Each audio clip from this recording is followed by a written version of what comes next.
I saw this on my computer screen when I was taking photographs of Jupiter at about 1 o'clock in the morning, my time, Monday morning. I'm a regular photographer of Jupiter, and I'd taken a picture of this same part of Jupiter 2 days before, and it was pretty clear to me that this black spot was not there 2 days before. What does it look like to you? What is it? Well, when you look at it through a telescope, it just looks like a black dot, and really all you're seeing is a lot of deep down material in Jupiter's atmosphere that's been thrown upwards by this explosion. Now, it is said to be the size of the planet Earth. That's enormous. This is something massive, isn't it? Well, it just goes to show the scale of the planet Jupiter. The mark that you're showing now, that your viewers are looking at, is approximately the size of the Earth. And Jupiter, of course, is just so much more massive. That spot, in Jupiter terms, isn't really going to do it any lasting damage at all. Now, it's amazing to me, first of all, that you've discovered this, but you said it was at 1 in the morning your time. Are you frequently up till 1 a.m. taking pictures of Jupiter? Well, I am sometimes. The weather conditions around here, of course, we're in our middle of our winter at the moment. The weather conditions were close to freezing, and I have to say to you that it was a very near thing. I almost closed up and turned all the gear off about an hour before that. And for whatever reason, I decided to keep going for a little while longer, and just a while after that, this impact mark rotated around into view. So it was very close. Well, you know, a lot of people are up at that hour, but most of them are watching TV, and I get it, you were watching TV too when this happened. Well, you know, my telescope was competing with two other of my great interests, and that is the cricket and the golf.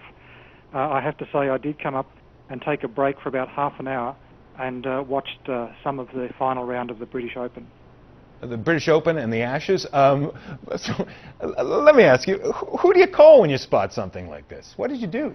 Well, that was another great dilemma for me. I didn't know at that stage whether anybody else was recording this data. So first and foremost, I thought the most important thing I can do is keep recording data so that I can generate some images to show other people what's going on.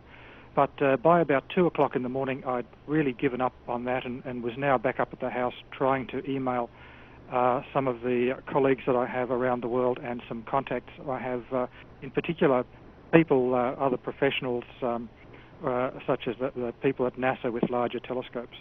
Had anyone else seen it? As far as I know, and this is still very early days, as far as I know, nobody else was recording Jupiter at that time. So I don't think anybody else saw this on its first pass around being visible to the Earth.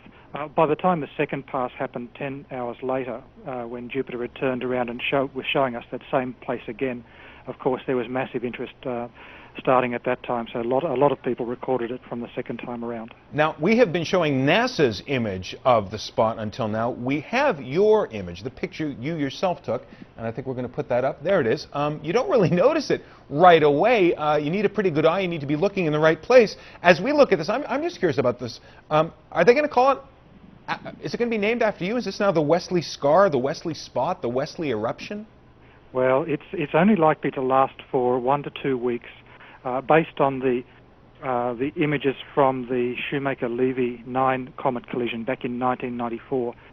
Back in 1994, that was a much larger series of collisions, and those marks looked very much like this when it happened, but within 2 to 3 weeks, pretty much all of that material had just disappeared.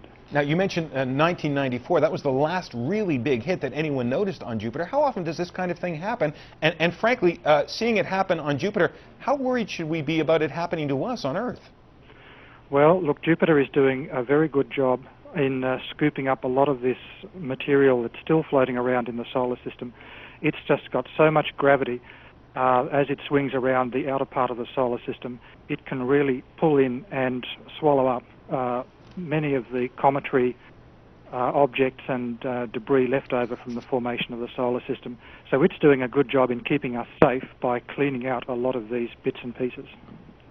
Let me ask you a question that may be obvious to the scientists out there, but isn't obvious to me. Whatever hit Jupiter caused an enormous impact, an enormous amount of energy. What would it have sounded like? If you were close enough to hear it, I don't think you'd have survived it, I think is the short answer to that one.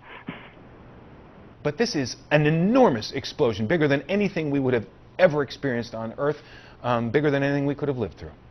Well, that's certainly true. The impact mark, again, that you're showing on the screen, the impact remains, covers an area about the same diameter as our planet.